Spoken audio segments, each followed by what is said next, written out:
my top five New York NBA players of all time.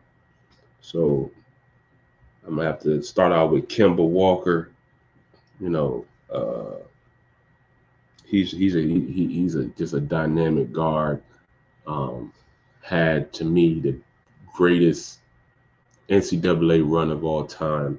What he was doing in the year he won the national championship was just unprecedented. Like that run was crazy. I remember vividly what he was doing, just dominating every game. Like him and Shabazz were just both at it, just going crazy that whole tournament. But primarily Kemba being the primary, leader of that team. He was just going nuts.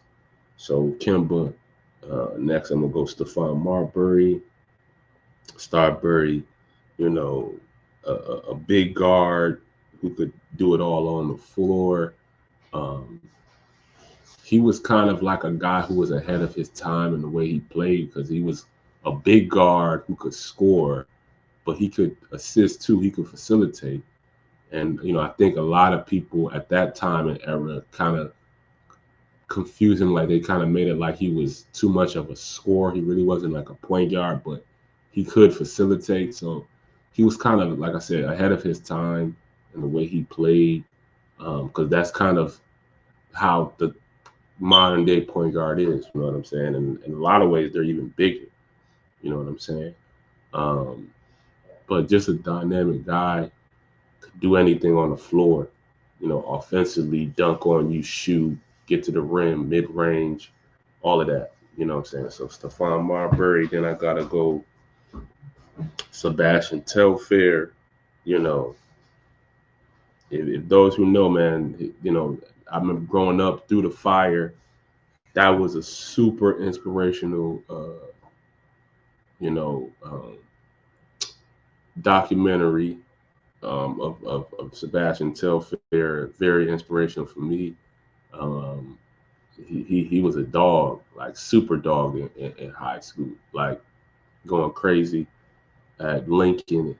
You know, Sebastian was a dog, and he had a pretty solid NBA career. Played, I want to say 10 plus years or something like that. Had some good stints with teams. I think I don't know whether it was opportunity or his game didn't quite translate. He could have been, you know why he wasn't like a 20 and 10 guy. Because I mean, like I said, in high school, I mean, he was putting up crazy numbers and he was just balling. Um, but nonetheless, Sebastian Telfair, really good player. Then Kenny Anderson, a lefty, real skilled, real finesse with the rock. Had the handle. Um, athletic, real sneaky athletic, could facilitate. Kenny Anderson was a really good player.